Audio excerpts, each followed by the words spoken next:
अरे कमरिया टोलबा अरे हिलावा हमर सुगनी अरे हिलवले के मोलबा हिला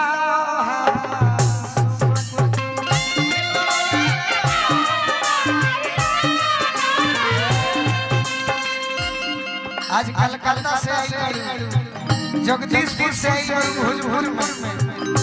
चल माल बनाए अबे चल को खरियो चल एक बार तो जितना हिलावल बने हिलौल बोलबा अशोक सुवारी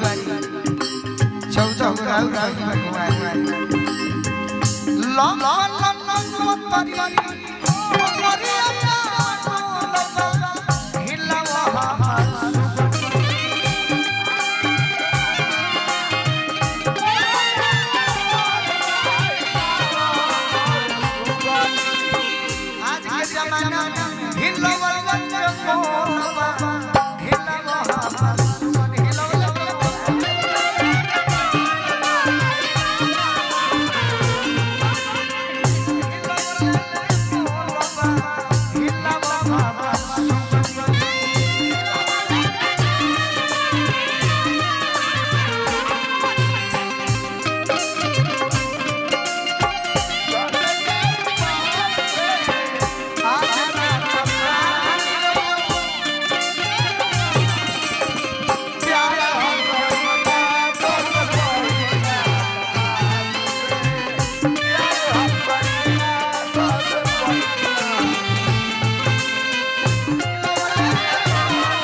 आज समय में हो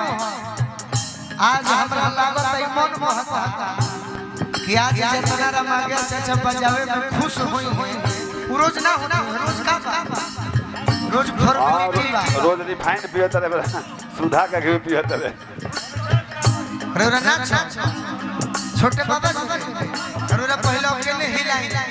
ऐसे कि रोरा हिलाला तो बहुत हो आवा नागा आगा आवा आज के बूढ़ काका लोग मागे चाचा का कहता आंख में हम देखो है ने झूठल वालो रूप के दीवाना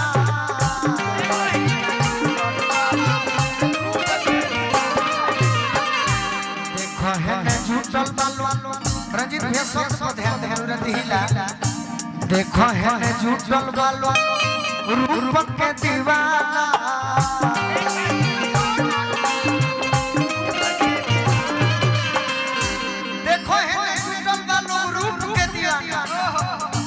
लागत कि जोश में छेदी लोग समिया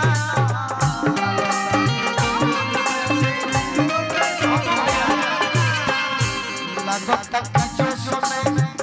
के हो अरे मर्द मारो नटवार से रुपवाई देना तनी फिर छेदिए दिए रेंटू लाल चल के पैसा उड़ा गले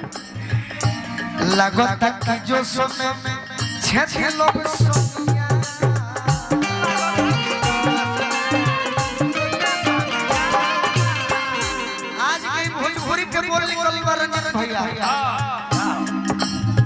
छोटी ढोढ़िए में